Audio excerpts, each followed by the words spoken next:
Hello, everyone. I'm Kevin. This is Mark. Welcome. We just watched A Couch in New York by esteemed art house director Chantal Akerman, who is very well known for one film of hers called Gentilman, Quai du Commerce, 1080 Brussels.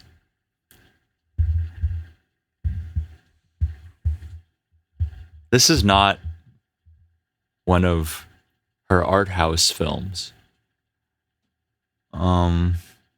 It's her attempt at a Hollywoodized romantic comedy.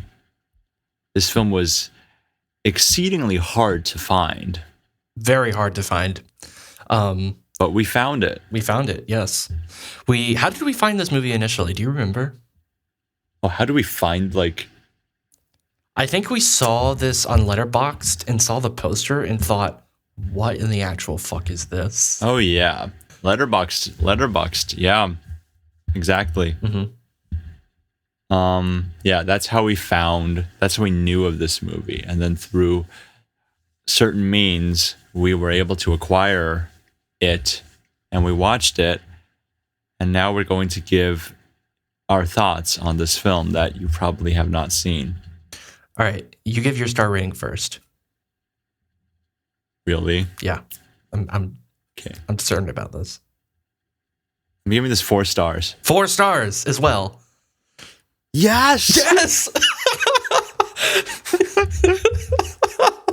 Okay. Why do you give it 4 stars, Mark? Okay. Since you asked for my star rating, I'm going to ask for your explanation first. My explanation. I think this film is an underrated masterpiece. Not a masterpiece, but an underrated.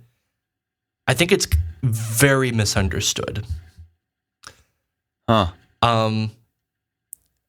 And it's its own fault for why it's misunderstood. Because it's not executed as well as it could be. But I have a feeling that the intent this is a theory that this film was purposefully meant to be this bad. Wow. And I have some very concrete evidence for this. And I can point to a specific scene for it. Can you guess which one? Nope. There were a lot of bad scenes. It's not a bad scene. It's a scene that literally points to the fact that it's bad. Oh. Okay. Yeah, so you know what I'm talking about, and we can talk about it more in the spoilers, like more and specifically. Yes. But I have a feeling that was the intention of this film. Whether or not it lands, I think really comes down to 1, if you even get it, or 2, like I don't know. This film is also very high concept, and you either love high concept. Well, so, high concept, I think. Mark, here's the thing. Think about it. I didn't know what you were talking about when you mentioned that scene. So why do you think I gave it 4 stars? Let me just tell you, my 4 stars is a completely different reason. Oh, okay, sure. Yeah, which is pretty crazy. Okay, before we go on, because this is probably your first time ever hearing about this movie, you should know that this movie is not very well known, but nor is it very well rated. Yeah, it's rated very lowly. Right. And Chantal Akerman has, other than Gentilman, which is arguably her masterpiece and definitely her signature work, has, I'd say, 2 or 3 other movies that are well known among the art house film crowd. There's a documentary called No Home Movie, and there is a very slow burn drama film called The Meetings of Anna. Are those the 2 that another one comes to mind that we watched in a class of mine once, where I forget the name of it, but it's a woman that is alone in her apartment for the entire movie. And it was in the Slow Place film class that I was in. The same class that had The Meetings of Anna? Yes, I believe so. I think we had 3 Akerman films in that. One of them was... That makes sense. No Home Movie. The other one was Meetings of Anna. Wow. Yeah, which I haven't seen the movie because I fell behind in that class and ended up not watching a lot of the films. But okay, so let's say there are 4 movies that are the most well known. This is not one of them. It's not. And if you look at the poster of this movie, it looks like a really cheesy rom-com. And so if you've seen those other Akerman films and you see this poster, you will immediately know that strange things are afoot at the Circle Akerman. And the reason I give it 4 stars is because I don't think this movie's good. It's not. In fact, far from it. And I don't think this movie is as high concept as Mark thinks it is. Maybe he'll convince me once we get into spoilers. I said the wrong thing. Not high concept is the wrong way of putting it, but it's the closest term I can think of right now. So we can search for one. I can understand what you're talking about. I understand. But for me, the reason it is 4 stars is because despite all the flaws of this movie, it is such an interesting take on Akerman's life and her beliefs. Yes. Mm-hmm. They're very clear here, I feel like. Yes. And if you know anything about Akerman's life, a lot of those facts will become very apparent. And I feel like, because in my opinion, I don't think that Akerman was trying to be very clever with this movie. I genuinely think this is Akerman's heartfelt take on a rom-com. In fact, this is how I choose to interpret it, because I like to imagine that she wanted to write a Hollywood rom-com and ended up writing this and had to pour some of herself in it, and this is what we came up with. And probably only if that's the case would I give it 4 stars. I don't want to think it's her trying to be clever. I want to think that it's her not knowing how much of herself she's putting in this movie and just almost being compulsed to put a lot of things that relate to her own life in it, because that's the only way she relates to the world. In fact, halfway through watching this movie, I literally was saying to myself, Chantal Akerman is an alien confirmed. Because of the way she looks at humanity it's so interesting and so cold, but yet there's such a unified view within her films that I just really appreciate this movie for that. Here's the thing. I'm not 100% sure. Okay, so there's a lot of irony in this film, I think. The irony is hard to diagnose for both of us. I personally think there's much. I think it's unintentional. Yeah. You think? Oh, yeah, completely. But see, this is my interpretation, and this is the way I choose to interpret it. Otherwise, this film would be a 2 or something. See, I want to think of it at a surface level reading, this would definitely be a 2 or a 1, because it's right. It's right. The logic of this movie is so over the top absurd. I can't imagine that it wasn't intentional, especially considering the director that we're dealing with. Like, this is not just someone off the street who's making a cheap film. This is someone who has.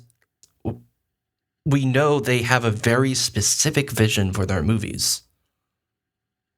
However, somehow, and we can only make guesstimations for what happened in the film process, there seems to be some miscommunication in this film, because I think we can 100% agree that something in this movie is failing. But big question for me is how much of it was intentional. I have a feeling that some of it is intentional. Interesting. Yeah. That's definitely, that's you're going to have a whole monologue during the spoiler section. I'm just going to listen. Okay. Because we are not on the same opinion on this. I don't think any of it was intentional. I feel like a lot of these videos we're doing, we have very different opinions. And yes. Even though our star rating are sometimes exactly the same, which is incredible. Mm-hmm. Well, okay. The other reason is 4 stars. Like, sure, if I think that this movie is great because of what I said. Because she is just putting so much of herself into the film. And I love seeing just this ball of Akerman in a Hollywood context. But the other part of it is I kind of enjoyed myself. It wasn't the worst thing. I really loved the experience personally. Yeah, it wasn't an unenjoyable film. And that's another reason why I gave it 4 stars. Like I can see just a rainy night or just a night where I'm just, feeling a little low energy. Just like, you know what? I'll make a cup of hot cocoa and rewatch A Couch in New York. And somehow that just feels right. Yeah, I see that happening. So that's the other reason. This movie stars William Hurt and Juliette Binoche. William Hurt I really like because he was in The Village, a massively underrated Shyamalan film. Am I misremembering, or is he also in one of the other Akerman's films as a supporting character? I don't think so. The one where she goes on a train. That one. Means of Anna? Yeah. William Hurt probably isn't in it. I don't think so. I could be just misremembering him for another slender man with blonde hair. Yeah, no. William Hurt was only in this film. And then Juliette Binoche, who is also a very interesting actress because she's in a lot of really good stuff, really iconic stuff, but she's also in a lot of pretty terrible stuff. And strangely mainstream stuff. She's in Cachet by Haneke. She's in 3 Colors Blue by Krzysztof Kieslowski. And she is in Certified Copy by Abbas Kiarostami. But she's also in the live-action adaptation of A Ghost in the Shell. And gives a really committed performance. Oh, is she the lead in that movie? No, Scarlett Johansson's the lead. Oh, right. That was the whole controversy. Right, I remember now. Yeah. And she's in a bunch of other stuff. She's in A Couch in New York. She's in this movie. But I imagine she wanted to work on a film with Chantal Akerman. Mm-hmm. And this was what she got. And her performance, I get the feeling that this is when she was learning English. Because I feel like I've heard her, I heard her speak English in the Ghost in the Shell movie. Mm-hmm. And she was good. Her English was good in that movie. But that was also her English in this movie is terrible. Well, I don't know if terrible is the right word, but like, okay, she was casted to be someone who is not all that comfortable with English. Like, that's her character in the film. So maybe that is intentional. I have a feeling it is. Like, okay. Nice. I have some recommendations. I really think it is. We'll have to wait. Okay. I have recommendations. Okay, I have a specific comparison I want to make with another director. I don't know if this is quite something that would go in the spoiler section or not. I have no idea if I would even give it as a recommendation. I think we should do it for spoilers then. All right. If there's going to be specific elements that. Okay. Yeah. Sure.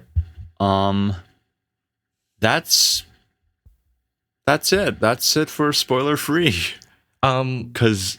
Well, let's try to answer this question. Would we recommend this movie to other people? If you've seen Akerman and you like Akerman, you should try it. Okay. If you haven't seen Akerman, you should not try it. Yeah, if you haven't seen Akerman, you won't get anything out of this movie. Yeah. If you don't know the person Akerman, because otherwise you'll just be totally lost. Mm-hmm. Yeah. Cool. Yeah. Okay. I think it's spoiler time. I think it's spoiler time. Spoiler. Spoiler time. 3, 2, 1. Spoiler time. The countdown. The countdown has commenced. Yes. Which means we will officially get into it. Okay. There's a dog. The dog in this movie is a fucking dog is great. Disney companion. I made that comment during the movie, and I still stand by it. It's so funny. I agree. Okay, I have 2 comparisons to other films. Ooh, one a director, one a specific film. The director I want to reference to is Lanthimos. Really? Yeah. I think there's a comparison in style here. Yeah. Sort of. And that's what I mean when I say intentionally bad. Like, that's the best way I can describe it. It's not as polished as Lanthimos, but it has the same sort of dryness to it that it makes so much sense when you look at it through the lens of other Akerman films. Part of that it does. Yeah. Like think about how dialogue is delivered in other Akerman films. Yep. It's very similar to this, but because it's in English, like, it just sounds so awkward to us. And it partly might be a translation thing. Like, I'm not actually, like, part of me wonders how comfortable Akerman is, or like just the crew in general is comfortable with English. That's exactly what I'm talking about. Yeah. That's why I don't think anything this film does is intentional. I think that strengthens what I think of this film more too. Because I don't think Chantal Akerman was comfortable making this movie at all. I don't think so either. Yeah, that's why I don't think a lot of it was intentional. But I like the comparison with Yorgos Lanthimos because, first of all, the color palette does remind me of Yorgos a lot. Yeah, that is true. Yeah, yeah, it's very. It's a little dull, but a very special type of dull.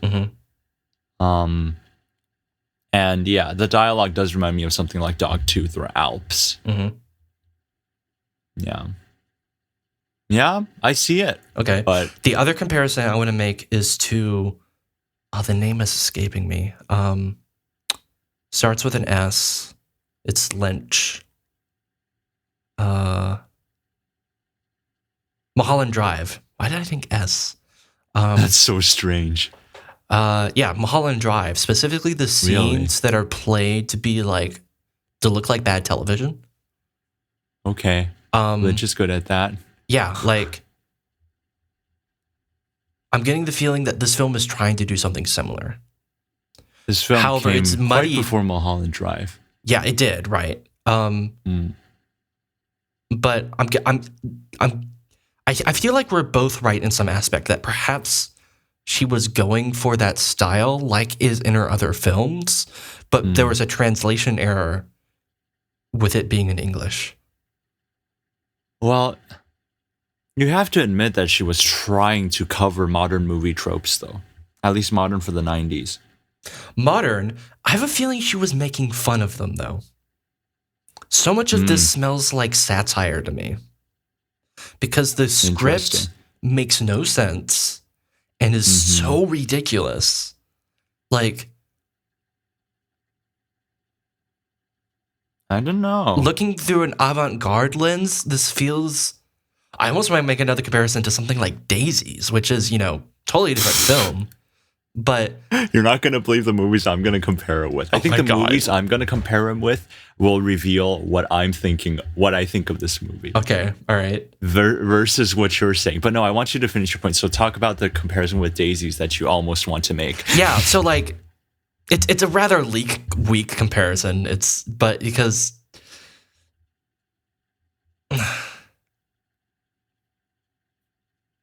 Okay. I get the feeling that Akerman is trying to deconstruct these tropes of like making fun of things that she clearly has, like, at least we can extract that she has very personal experience with, specifically with therapy and for sure. Like the relationship between how gender plays a role in therapy and the theme that's in all our movies, which is like the relationship with your mother. Yep. And yeah, it's in this comedic...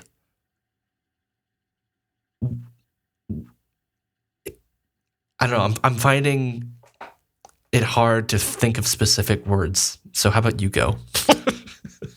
Okay. So like Your Name and Freaky Friday. What the fuck? What? Okay, you have some explaining to do. No, it's literally just the first half of the movie when they like. The setup of this movie. Oh no, this is good because I've been trying to find a way to actually talk about the plot, and so far it's all about high concept, which is great. See, you're going to deal with the high concept stuff. I'm going to deal with the specific stuff. Okay, perfect. Okay, so the beginning of this movie, we're just thrown into the plot. We're like, oh, they kind of swap houses, but like they never say that. We just see them kind of go into each other's houses. And they do explain that it's like they set it up with like, oh, he puts an article in the newspaper, and then it just happens. Okay. Yeah. It's that vague storytelling. I mean, it probably wasn't vague, but it's just the style it was delivering. The cutting is very confusing in this film. Yeah, the other thing is I didn't know what to expect. So I think the first 15 minutes were spent trying to figure it out. And then also Bach's Partita number 1 is being played a half step higher. And there's a lot of other stuff that I had to like wrangle with. But there's also that jazz song that plays like 3 times in the first 20 minutes. That was also really confusing. They kept playing that same song, yeah. Exactly. And it's wonderful. It's wonderful. But yeah, so they swap places, but then, she also somewhat takes on the role of his psychotherapy sessions. And I guess you're right. I guess she may be mocking psychologists of the time. Oh, she totally is. She's basically calling them absurd and pointless. Right, a little bit. Yeah, I mean, okay, that part I can see. Almost in a way that, I don't know, the 2019 Joker movie kind of makes fun of psychology too, but not like making fun, but more just a more bitter satirization. So that's another comparison. Yeah. Joker 2019, woo. But yeah, so there's a scene in Freaky Friday where the daughter's in the mom's body, and the mom is a psychiatrist as well. And the mom, and so the daughter in the mom's body has to do psychotherapy for a bunch of patients. And there's a lot of striking similarities between the way some of the stuff they talk about, like when Juliette Binoche, or what's her character's name? What's the female character's name? Beatrice. Yes, Beatrice. When Beatrice has to do the and the yes, there's a scene in Freaky Friday where it's like, how do I do psychotherapy? And the person who told her, yeah, you basically have to say this and this and this over and over again. So both, this isn't quite a body swap movie, but they kind of swap roles. And the reason it really reminded me of a body swap movie is because everyone was so willing to accept it. Everyone was okay with Beatrice taking Dr. Harrison's spot. Even though there was maybe like one patient who was like, oh, you're not him. But yeah, that's just what it reminded me of. It should remind me of Freaky Friday. Yeah, okay. That comparison makes a lot more sense now that you've explained it. Yeah. And then Your Name is the other thing that reminded the body swap. I'm just really fascinated with how the first half of this movie was able to feel like a body swap movie without feeling like a body swap movie. Yeah, Your Name is a better film. It had no fantasy elements, yet it was a body swap movie. That's interesting. Nice. And I find it also interesting because I had to move around a lot during this film, and I saw the time code a lot. The part where our good Dr. Harrison decides to fake being a patient named John Wire was about halfway through the movie. This is interesting because I've seen quite a few modern rom-coms, and this type of miscommunication and this lie that the two characters have to live through is very much a part of modern rom-com tropes. But usually the lie would be set up within the first quarter or first third of the movie. So because I recognize those tropes, the fact that it happened halfway through definitely made me feel like this was like a strange take on it. Like there's like, oh, now it's a rom-com movie. But then Chantal Akerman, in her very grounded style, also didn't do too much with it. Like, in the modern rom-com, there's going to be a scene where they almost find each other out, but they don't really do it. And there's going to be some friend who asks them out, where they go out. Yeah, there's always like a moving of location. They go dance, or they go have a meal as their fake identities. But this movie doesn't do that much. It's about the couch in New York. It kind of had a scene where they like go chasing after the dog. The dog, right. And they came back, and then he changed clothes, and that was really weird. Mm-hmm. Yeah, but but the thing is, the rom-coms I'm familiar with are like post 2000, so I'm not sure how much of that was formed back in 1996. I want to say definitely more. I mean, I feel like I've seen 90s rom-coms too, but I don't think the tropes are as formulated and formulaic as the ones that I've seen that are all that. So I don't know if Chantal Akerman's making fun of like the runtime of these movies or the structure of these movies intentionally, or again, if it's her just trying to mimic it in almost like a serious way, but then sprinkling in some satirization of psychotherapy and other stuff. I'm not sure. Mark, back to you. Okay, let's talk about the scene that makes me almost adamant that at least some of this is intentional. And it's very simple. There's a scene where they're coming out of a movie and they're saying, "Oh my God, the acting was so bad." And she says, "Yes." And she says, "That ending, it was so romantic. And it was it was a happy ending, but I hated it so much." And I think the other character says, "Yes, but I loved it anyway." Yo, wait a minute. Yeah. The more I think about that scene, the more I think you're right. Yeah. Because what happens? Well, Beatrice says, "I'm in love with him." Who? The actor in the movie? Yeah. And then she says, No, John Wire. Yeah. Oh, stop it. Yeah. That's why I'm so adamant that this seems to be at least a little intentional. Yeah. Okay, here's the thing, though. At this point, I'm willing to accept that scene was intentional, but I don't think the whole movie follows that intention. No, I think that scene. I agree. Oh yeah. I agree that not everything that we're perceiving as awkward is intentional by that same philosophy. Like I feel like a lot of it is just miscommunication of. Here's this phrase coming up again: miscommunication of storytelling, or failure of being lost in translation, sort of, and not just lost in translation as far as language, but also lost in translation as far as genre and the filmmaking style that Akerman is used to. Also, for Akerman films usually play their stories out straight. Yeah, and for her to use satire like this, maybe she's just not comfortable with the form of satire. Yeah, it's like she's not as comfortable with this style of film. And interesting. She just didn't really hit the mark. Well. Yeah. Interesting. Yeah. Okay, yeah. I'm starting to see it. I'm feeling good about what we're uncovering here. This is taking a while, but we're getting there. Yeah. I'm starting to see it. Yeah. But for me, I'm a bit more cynical than you in this context. I think that the film, the scene where they walk out of the movie is the only scene that tries to be clever like that. I think the rest of the movie is still this earnest effort in mimicking a rom-com.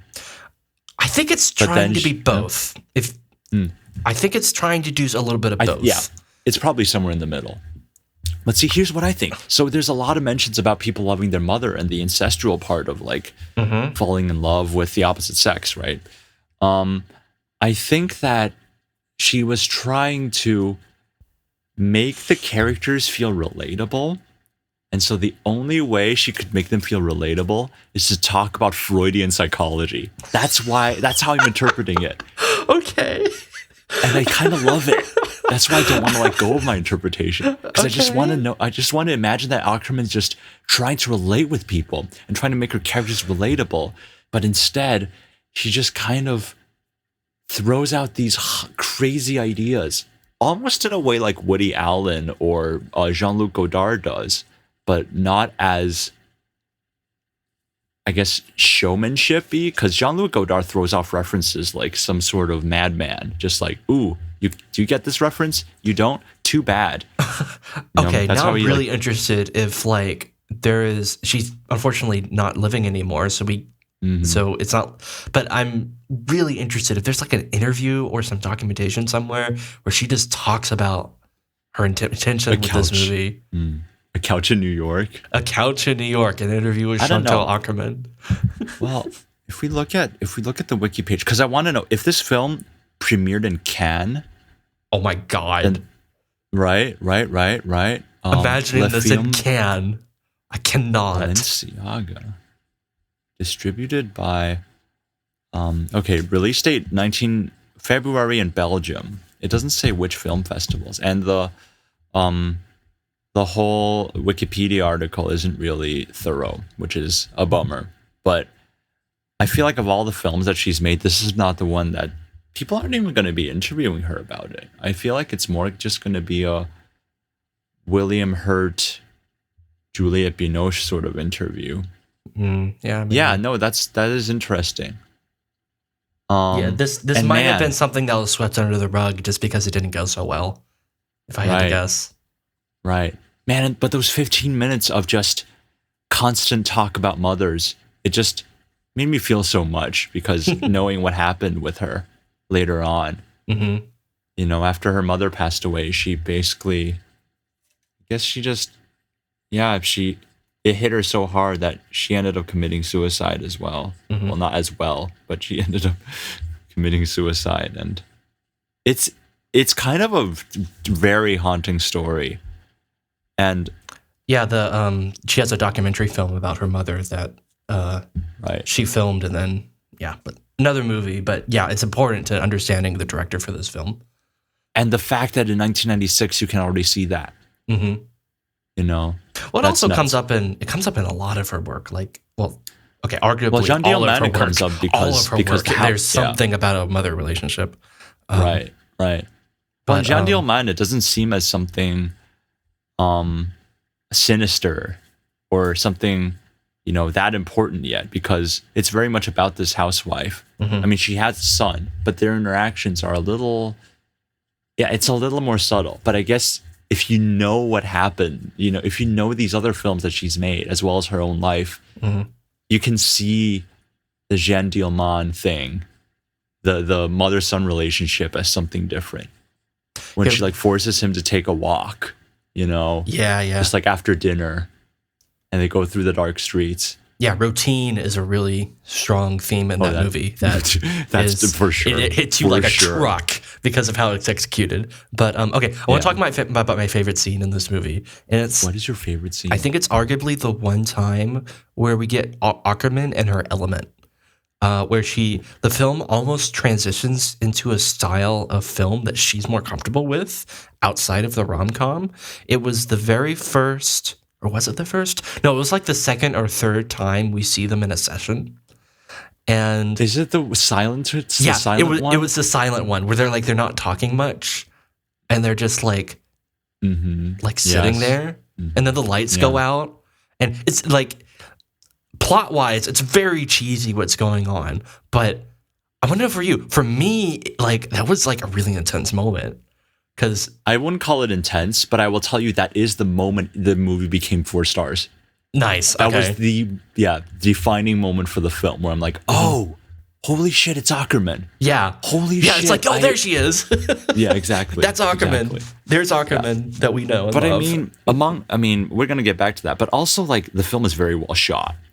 And the editing is questionable. Any scene that has a continuous fluid take was beautiful. And excellent. Yeah, and there were some framed shots that like felt totally they didn't feel like they fit at all in this movie, because they were so just on a different level compared to the acting. Exactly.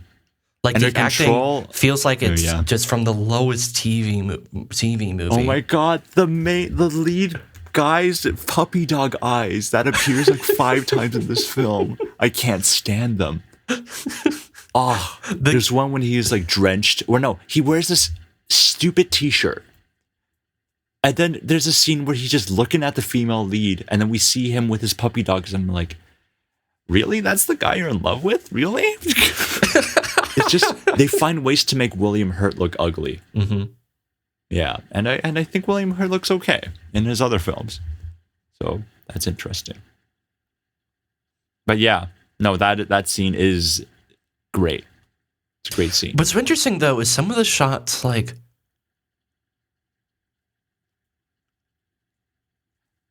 they don't seem to serve the film, even though they're amazing and, like, obviously probably took a lot of manpower to execute. Like, like, okay, do you remember the shot where he's walking up to the phone and he calls her to make an appointment? There's like a solid 30 seconds where he's just walking through this very crowded street. Okay, I have something very important to say about that. There is a reason why that street is important. Oh, but yeah? We're going to get to that in a bit, because this is a whole section I'm saving for a little bit later. Oh, okay. Yes. Well, but yes. Why are you saving it for later? I'm very interested in what you have to say. Okay, because I still want to talk about the overall cinematography of it. Because okay, sure. I think what makes this film super cool is that I think Akerman's control of camera movement is absolutely second to none. It's not just the fact that she knows when to move the camera, but the speed in which she moves the camera always works. And I've not felt that. There are some filmmakers where they would do like a quick pan or like a slow move, and it would seem deliberate. I mean, this feels deliberate too, but for some reason, when Akerman does it, it just feels so right. There are a few scenes when the camera moves pretty quickly from like one character to another when they're in the same room, and the timing in relative to the conversation always feels right. Yeah, there's a scene where they're having a session where I remember you mentioning like, oh, wow, is this one shot? And it's just going like, what is it, trucking? Not trucking. It's going up and down between them. Like, not even a pan. It's literally going up and down. I forget the technical term for that kind of shot. But there's a name. I forget too.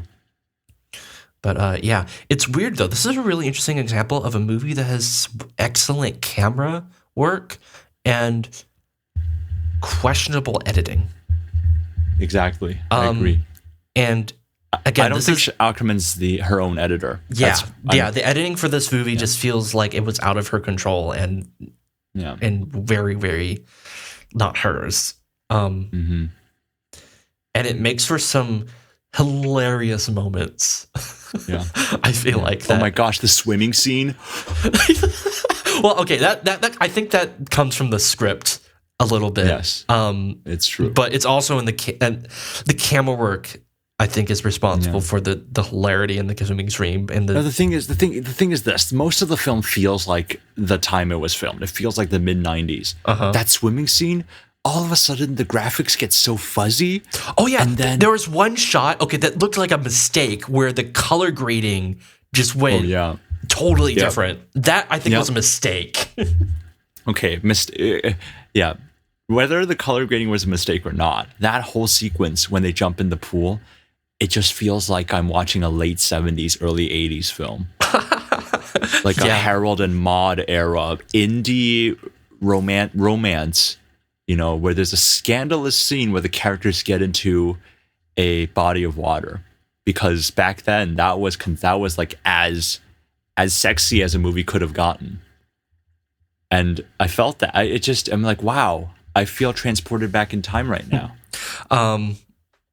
Part of me wants to think that, like, in the original script, they, like, get naked and jump in the water. And then when, like, they go to shoot the movie, they're like, or in the pre-production process, they're like, no, we can't do that.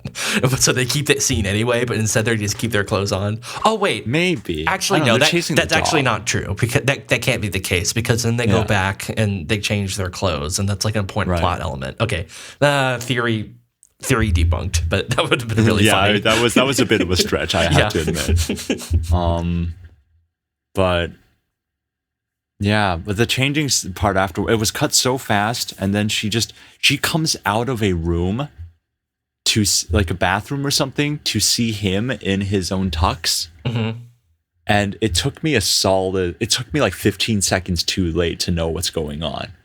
I don't know why that little moment stood out to me, because it felt so weird. It was just like, wow, the editing and the script didn't do any favors on what's happening. Yeah, I think the most egregious editing thing was the time when we literally got confused about the time frame of what was happening. That actually felt like a mistake, where like that first session when I think they leave the room twice.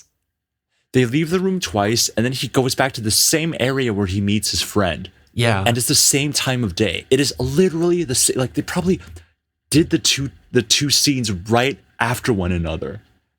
Yeah. And it was both in Central Park or something. I mean, it's a body of green in New York. It has to be Central Park. Yeah. I mean, it was obviously meant to be the same day, but it was cut to make it look like they jumped forward in time. It was... that just had to be a mistake. Yeah. What I said was like the whole therapy session was done like within a single frame of time. That time stopped. And so when he went back to his friend, it's like, oh, how'd it go? It's like, I was just sitting here for like a little bit. By the way, we should say that nothing about this plot makes sense. True. Nothing. Absolutely nothing. Here's the thing, though. I want to like make fun of and laugh at / laugh with more specific moments of this movie, but the whole movie also felt so dreamlike that I know there are pieces of dialogue that are absolute gold, but from this one viewing, which was just now, I can't recall anything, unfortunately, because this movie does have that dreamlike European art house feel. Mm-hmm. And I wish I could remember more specific dialogue. I don't know if you can. I remember being impressed by the French poetry that was in those letters. Oh, I can't recall them, but I remember being like... That never came back. Maybe that's... It was like meant as like an exposition moment for like him learning about her.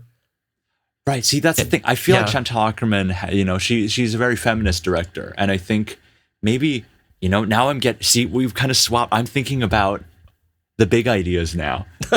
maybe how he kind of learns a bit about her, but it ends up being all about him. It ends up being all about his psychotherapy. Maybe that's actually a satire. Well, in the beginning, they do. He does learn about her. She learns about him. They learn about each other by examining their apartments. That's like the beginning of the film. Which I like. But then, I actually got really curious about the whole poetry thing. Like, I wonder how that's going to come back, because we're seeing so much of the psychotherapy stuff. Mm-hmm. But it ends up not happening. And I'm starting to think that might be intentional. I think it might be her satirizing the whole, just how men are more important. And, it's all about the male lead in these movies. I think another overblown claim that this film makes that comes off as satire, at least to me, is that women could do the job that male psychiatrists do without even lifting a finger. Without even studying anything. Yeah.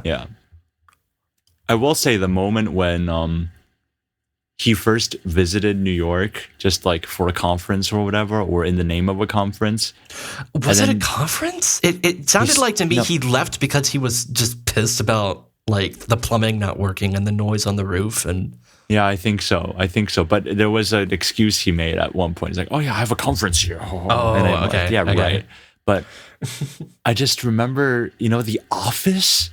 And how her like friend has like glasses all of a sudden and is like her secretary now. Oh yeah, that's how we learned about that. It's just boom, she's the secretary, and that's kind of funny. I like that. That was very whimsical, even though it made zero logical sense. Yeah, Well, nothing in this movie makes sense. Exactly, which I like. Is this something we have to accept? Yeah. The more I think about it, the more charming it gets. Yeah.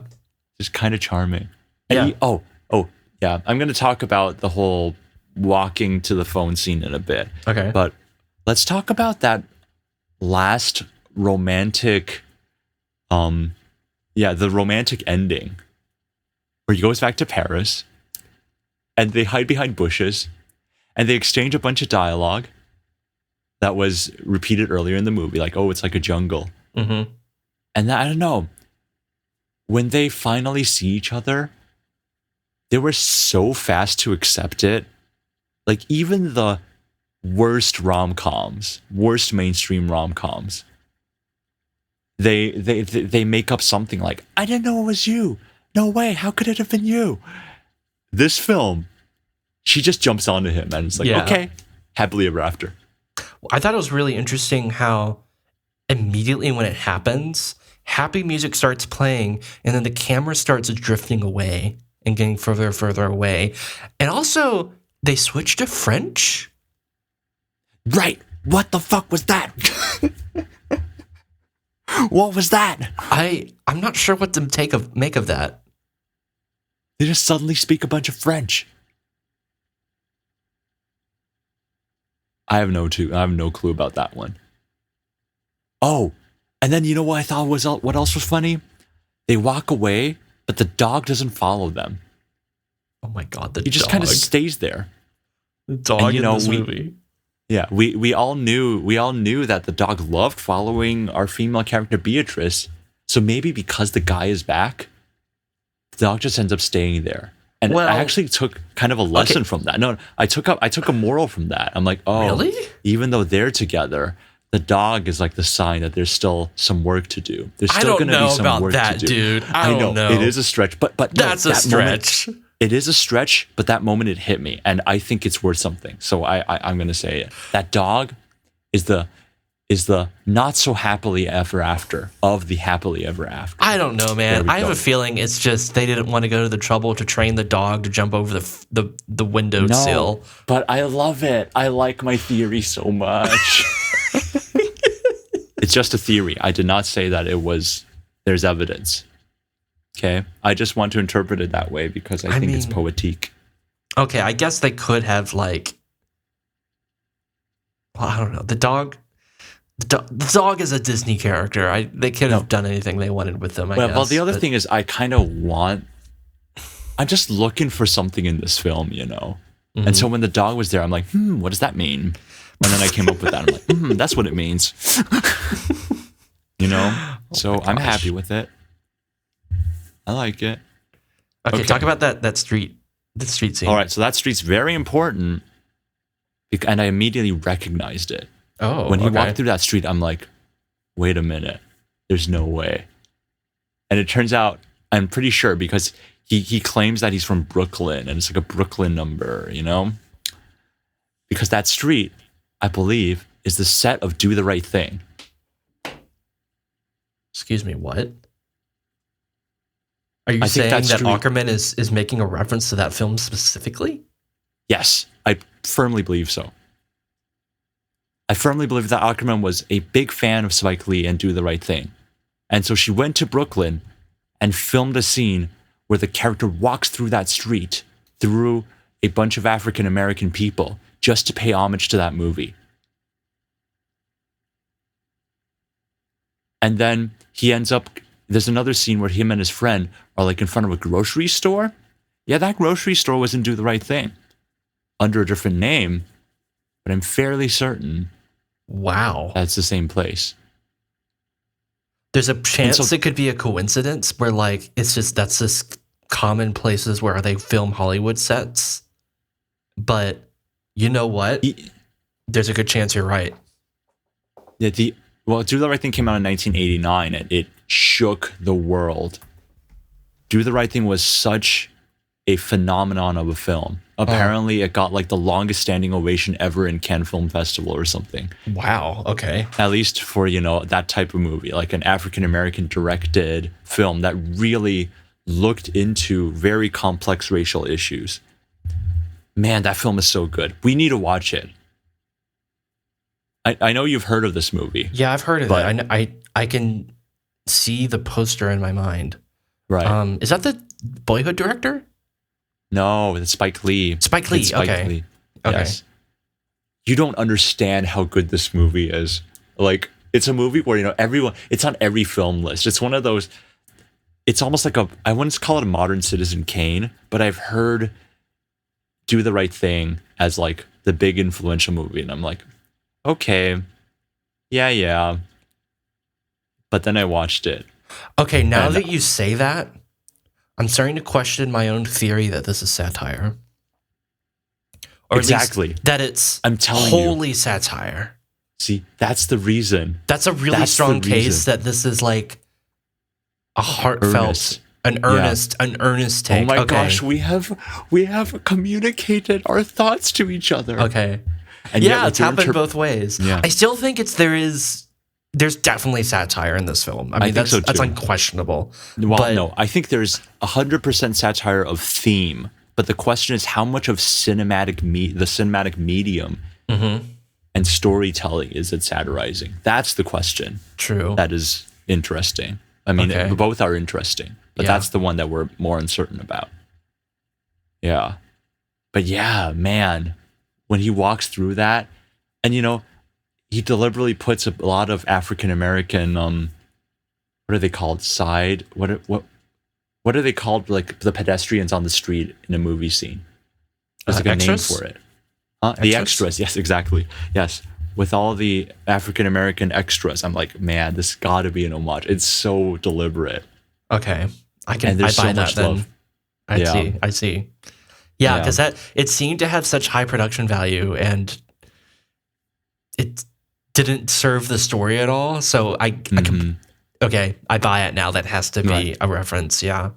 And then there's a later scene where they talk about how like, you live in an interesting place, but there's a lot of scuzzy people. And then the other character says, nah, they're not scuzzy. And I think that's what Akerman took away from Do the Right Thing.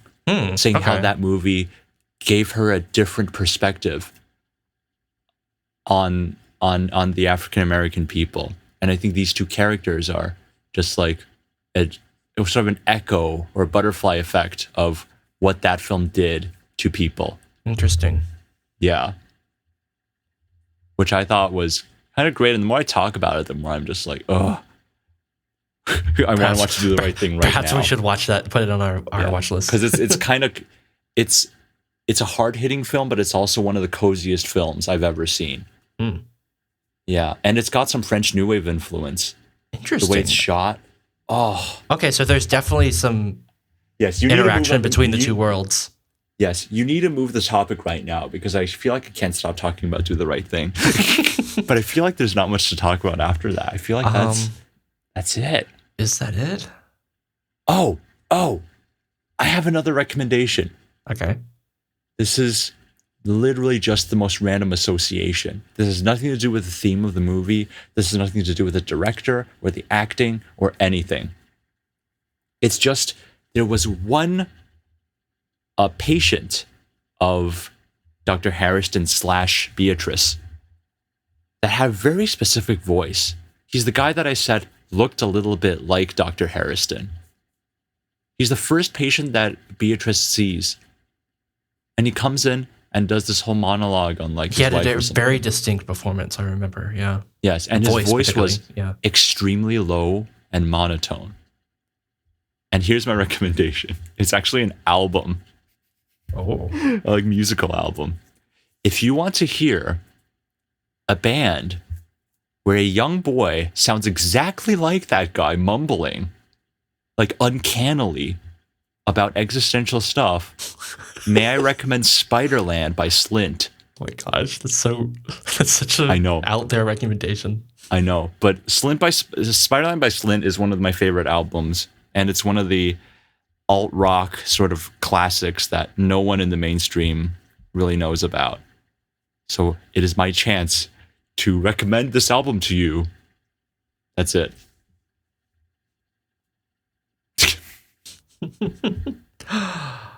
Remember the toast?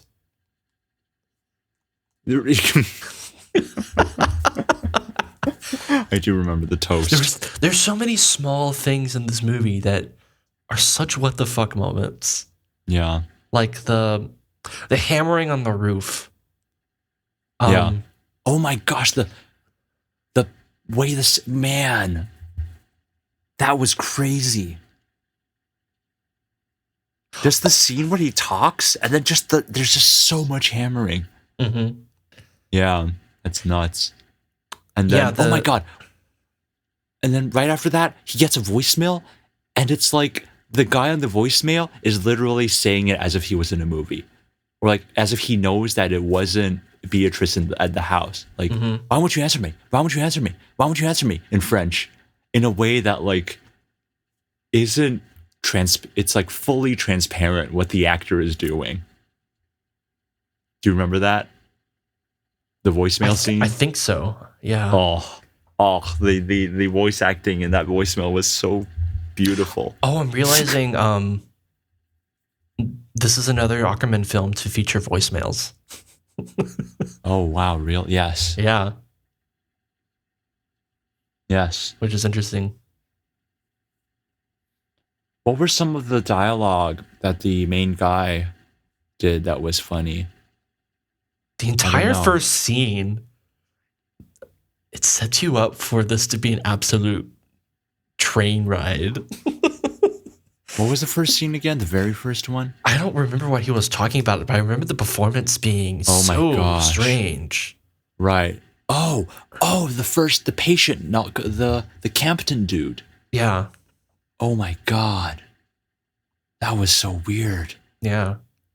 He's like it's like he's doing the best Steve Buscemi interpretation he could. Yeah, I think you mentioned that during our watch. Yeah. That's literally what it felt like. I'm like, oh, it's Steve Buscemi, but that's not him. And yeah, also the neurotic nature reminds me of that. But then we get this beautiful shot of Juliette Binoche or Beatrice arriving, or just in a car, and that shot of her like head out the window. I remember that shot. That was a really striking shot. Yeah. So nice. So nice. Yeah. Man, it's so weird. I never thought. I'm so glad we watched this because me too. There's so much of the art house films that we've seen in Akerman in these films. Yeah. And it does not mix. Yeah. But the way it does mix is so interesting.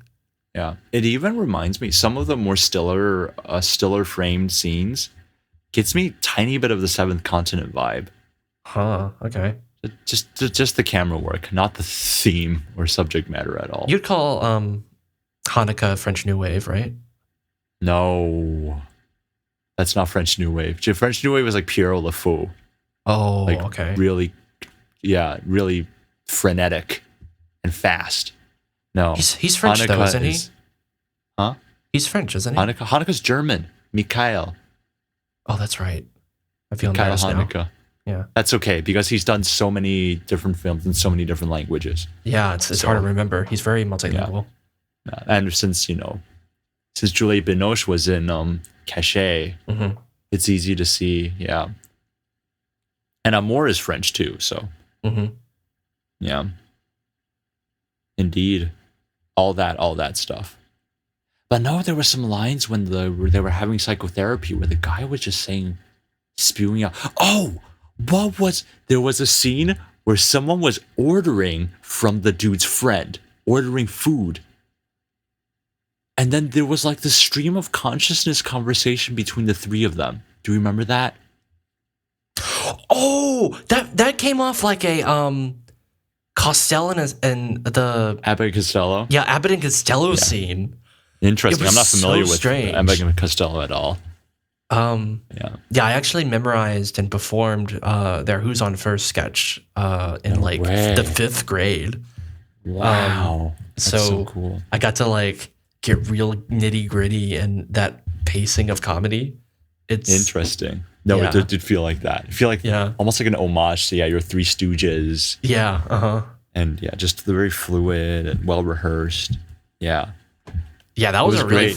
It was really funny because it actually wasn't. It didn't make any sense. like that style of comedy usually does. Mm-hmm. Like it was lacking the polish exactly of that style. Or also the vocal delivery. Yeah. But the attempt of that style was really interesting. Yeah. It's so much of this movie, when I watch it, I just didn't know what to think. But I feel like on a second watch, this may be the most enjoyable film. Wow. This may be so enjoyable on the second watch. That's so unexpected, because this film does not, on a surface level, is absolutely terrible. Right. But I'm thinking, because when I watch the scene when the guy's ordering stuff, I'm like, this is not a good scene. This is just not good. But now I'm talking about it and I'm like, that was kind of good. Yeah. Yeah. And I kind of want to watch the scene, where they speak quietly and where they don't talk, and then the movie scene, the toast, and all the other countless other scenes that I've probably forgotten. Oh, something else that really struck me, as I just couldn't believe what was happening, was how quickly they were cutting in between Paris and New York. Yeah, like indeed. That was so strange. That felt like maybe it was Akerman's doing. I'm not sure though. But there are like there are a lot of parallels in very what they were disorienting. doing. Yeah. There are a lot of parallels in what they were doing. Like those were the only moments where it made sense. Mm-hmm. Like she tried his perfume and he tried her perfume. But there was this other moment where like they get this simultaneous disgust towards what they're smelling. Yeah, I remember that. Which is super weird. It's almost like they were doing like telekinesis sort of thing. Mm-hmm. Or like, something fate, something destiny. Mm-hmm. Something we're feeling the same thing at the same time. Like, oh, the egg smells disgusting. How can you have that for breakfast? Which is a very hot take. I think eggs are delicious for breakfast. I know you didn't grow up with eggs because I've eaten a lot of breakfast with you. That might be a French versus American thing. It could be. Yeah. And then the other one is, he's in a restaurant. And on this double date, what was the double date? Yeah, that was not set up at all. Oh, wait, was it set up? I don't know. I forget. It might have been set up. Maybe. But his friend calls one of the ladies sitting next to him by the other lady's name. It was Dorothy and Julie. And he called that lady Dorothy. And she's like, I'm Julie. Which was super weird. That was super weird. I'm also just remembering that there was also a very brief scene where that friend calls his mom. Yeah.